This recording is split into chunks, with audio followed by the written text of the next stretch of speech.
En este video vamos a analizar el caso 6 de la derivada de una función. Vamos a trabajar con la función polinómica. Bueno, la función polinómica la podemos representar de la siguiente forma. Dice que la función polinómica va a ser igual a la suma o resta de varias funciones. En este caso pueden ser funciones constantes, funciones de primer grado o de potencia 1, potencia 2, de las que hemos visto en los anteriores videos.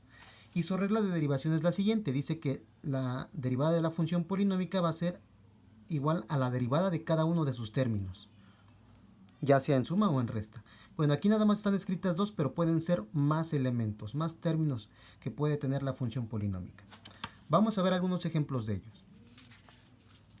En este caso voy a colocar del lado derecho las reglas de derivación que hemos utilizado anteriormente. Podemos observar que es la regla 1, 2, 3, 4 y 5. Son las que hemos estado analizando en los videos anteriores. Estas reglas las vamos a ocupar para estos dos ejemplos en particular que voy a colocar aquí. Bueno, el primer ejemplo es una función polinómica de 3 elementos.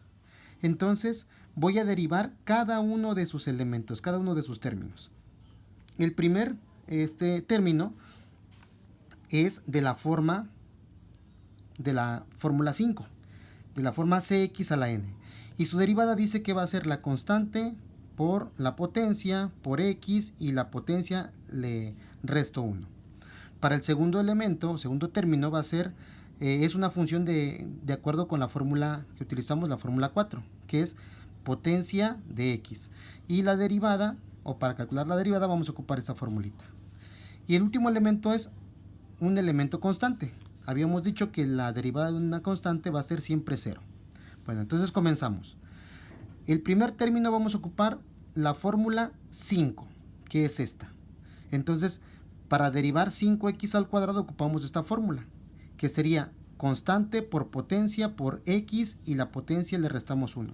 Entonces sería constante, que es 5, por la potencia, que es 2, por x, y a la potencia le restamos 1. Después dice más. Nos vamos con la siguiente, que sería x potencia 8. Vamos a ocupar la fórmula 4. Dice potencia por x y la potencia le resto 1. Entonces aquí voy a colocar, primero se pone la potencia, que es 8, multiplicada por x, y luego a la potencia le voy a restar 1. Y después finalmente dice menos 10.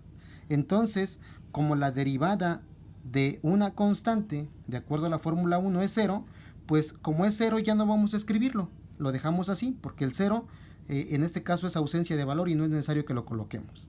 Bueno, hacemos las operaciones entonces. En la primera parte multiplico 5 por 2 y aplico ley de signos. 5 por 2, 10. Por x, 10x positivo. Luego las potencias. A 2 le quito 1, 1. Más 8 por x, 8x.